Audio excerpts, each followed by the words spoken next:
नमस्ते।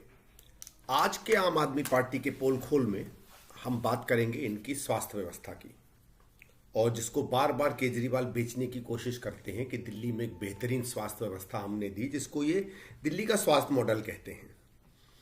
अब सत्य तो ये है कि पिछले 5-7 साल में कुछ मोहल्ला क्लिनिक खोलने के अलावा केजरीवाल ने दिल्ली की स्वास्थ्य व्यवस्था को बिल्कुल बर्बाद कर दिया। और ये बहुत दुख की बात है, और मैं लोगों के सामने इसका सच जरूर आपके सामने कहना चाहता हूं।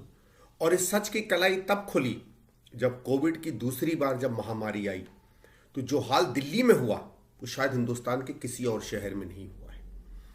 आप लोग इस बात को मानिएगा कि जो दिल्ली में जिस तरीके से सड़कों पे, घरों पे बेतहाशा लाचार लोग मरते चले जा रहे थे, उन अस्पतालों की इंतजार में जो कब के पहले बन जाने चाहिए थे, उन अस्पताल के बिस्तरे तो जो न जाने कब से तैयार हो जाने चाहिए थे, इस आदमी ने, क्योंकि दिल्ली में एक मुफ्तखोरी का इसने एक माहौल बना रखा है, इसलिए सारे काम इसने बंद किए और केवल अपने सस्ते मोहल्ला क्लिनिक, जिसका भी क्या नतीजा मैं बताऊंगा, उस चक्कर में इसने दिल्ली की स्वास्थ्य व्यवस्था को बर्बाद किया।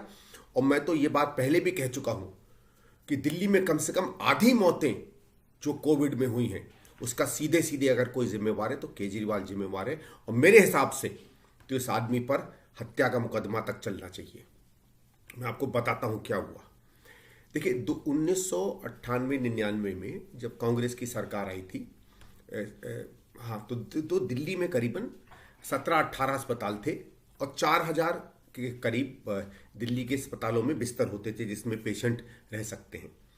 मेहनत करके 15 साल में हम लोग 18 अस्पतालों को 36-37 अस्पताल बनाए, बेहतरीन अस्पताल। आपने सुना होगा दिल्ली का लिवर अस्पताल जिसमें प्लाज्मा बनता था, वो कांग्रेस का बनाया हुआ है। दिल्ली के बेहतरीन कैंसर अस्पताल, बहुत से अस्पतालों की ये लोग फोटो डालते हैं कि हमने काम किया, वो सब कांग्रेस के समय बनाए गए। और जहां 4000 के करीब बेड होते थे उसको बढ़ाकर दिल्ली सरकार ने 11000 के करीब किया। इस बीच में डॉक्टरों की जो है नंबर कम से कम 2 या 3 गुना हुआ। और यही नहीं, इसके साथ साथ जहां दिल्ली में 160 या 170 डिस्पेंसरी होती थी उसको बढ़ाकर करीबन 600 किया। और ये डिस्पेंसरी वो थी जिसमें 3-4 बिस्तर होते थे, हर तरीके की सुविधा मिल जाती थी, और जगह जगह दिल्ली के जगहों पे डिस्पेंसरी का जाल भी खुल रहा था। उसके साथ साथ एम्बुलेंस बढ़ाई, ब्लड बैंक बढ़ाए, और दिल्ली में मुफ्त इलाज, ये मुफ्त इलाज केजरीवाल का किया हुआ नहीं है, ये तो पहले से चलता चला आ रहा। दिल्ली सरकार के अस्पतालों में इलाज मुफ्त मिलता था। यहां तो ये हाल था कि दिल्ली में ट्रॉमा सेंटर खुले थे जिसमें बेहतरीन, अगर कहीं खुदा न करे किसी को, भगवान न करे, एक्सीडेंट हो जाए तो उसकी इलाज वहां होता था।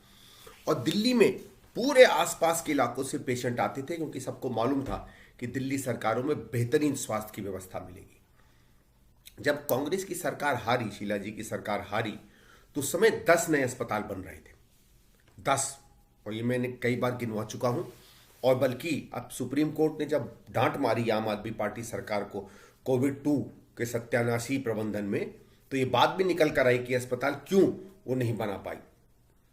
10 नए अस्पताल बन रहे थे, कम से कम 5 या 6 हजार नए बेड बनने थे, लेकिन पिछले 7-8 साल में एक भी नया अस्पताल ना बन पाया, ना इसने शुरू किया।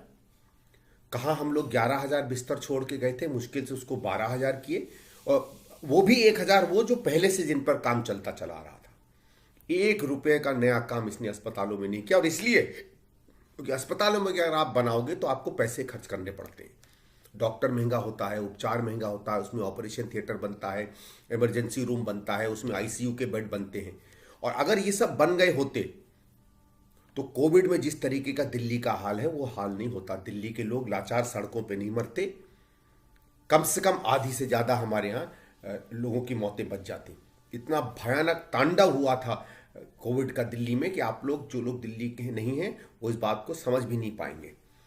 और एक तरीके से खून के आंसू निकल गए लोगों के, लेकिन कुछ नहीं कर पाए सरकार के सामने, क्योंकि ये बेशरम केजरीवाल की सरकार केवल इश्तहारों में जीती रही।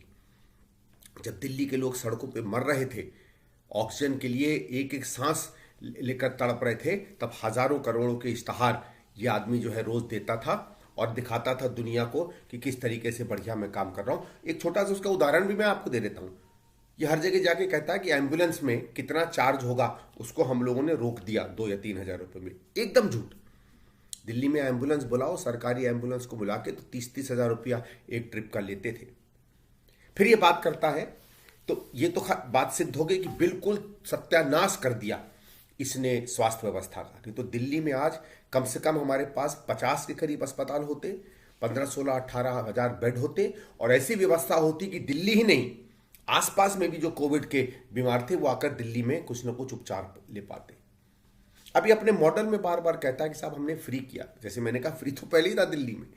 दिल्ली जितनी बेहतरीन स्वास्थ्य व्यवस्था तो शायद हिंदुस्तान में नहीं थी जो शीला जी और कांग्रेस सरकार छोड़ के गई थी। ये एक नया शगुफा लेकर आया, आम आदमी क्लिनिक, मोहल्ला क्लिनिक।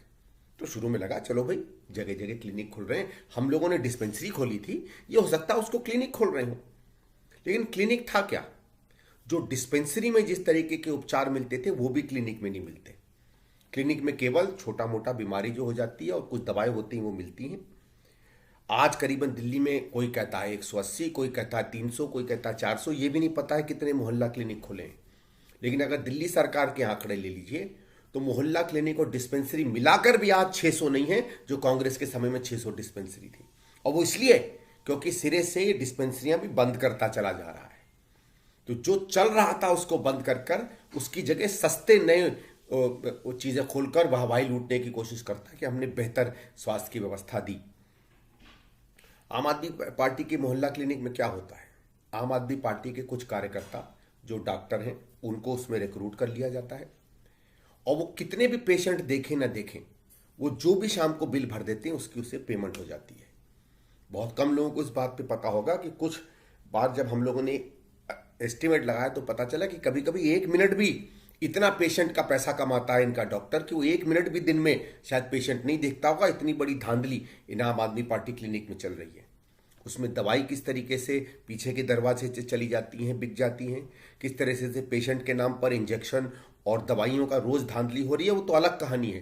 किसी दिन सीबीआई की इंक्वायरी होगी तो शायद आम आदमी पार्टी के तमाम डॉक्टर और दिल्ली सरकार का पूरा स्वास्थ्य विभाग जेल पर जाकर बैठा होगा। लेकिन चलो भ्रष्टाचार अलग। मैं ये पूछना चाहता हूं, जब कोविड की महामारी आई तो सारे आम आदमी पार्टी के जो मोहल्ला क्लिनिक थे वो बंद हो गए, सारे डॉक्टर भाग गए, एक भी मोहल्ला क्लिनिक दिल्ली में नहीं चल रहा था। अरे पता तो तब चलता है कि जब मुसीबत आती है, आपदा आती है, तो कोई सिस्टम कैसे काम करता है। कांग्रेस ने जो 18 नए अस्पताल बनाए थे उनमें सब में उपचार चल रहा था कोविड का, उन सब में खुले हुए थे, डॉक्टर फिर भी जा रहे थे, लोग आ रहे थे, पेशेंट आ रहे थे, मरीज आ रहे थे, उनका उपचार हो रहा था। लेकिन आम आदमी पार्टी क्लिनिक में उपचार नहीं हो रहा था। ये तो छोड़िए, जब कोविड की वैक्सीन लगना शुरू हुआ तो आम आदमी पार्टी के मोहल्ला क्लिनिक में वैक्सीन तक नहीं लिखते। अरे जिस क्लिनिक में इंजेक्शन ना लगता हो वो स्वास्थ्य का मॉडल है क्या? मैं आप सबसे हाथ जोड़ के विनती करता हूं, ध्यान से देखिएगा, कहीं गलती ना हो जाए। और जिन राज्यों में चुनाव हो रहा है आपके पास ढंग की स्वास्थ्य व्यवस्थाएं हैं, ये आदमी, ये केजरीवाल अगर आएगा तो उन्हें भी बेच डालेगा। जो कुछ छोटा मोटा आपके यहां काम चल रहा है वो भी बंद कर देगा। और हां, इश्तहारों में आपको जरूर लगेगा कि बहुत बेहतर जो है स्वास्थ्य व्यवस्था आ रही है। दिल्ली की जो हालत हुई है कोविड-2 में, मैं फिर से कहता हूं, इसके लिए केवल और केवल केजरीवाल जिम्मेवार है। दुर्भाग्य से हमारे यहां नीतिगत तरीके में भ्रष्टाचार से अगर बर्बादी कोई करे तो उसकी कोई सजा नहीं है। नहीं तो केजरीवाल कुछ नहीं तो 50 साल के लिए जरूर जेल जाता। बहुत बहुत धन्यवाद। लेकिन दुख के साथ आज का मैं ये वीडियो बना रहा हूं।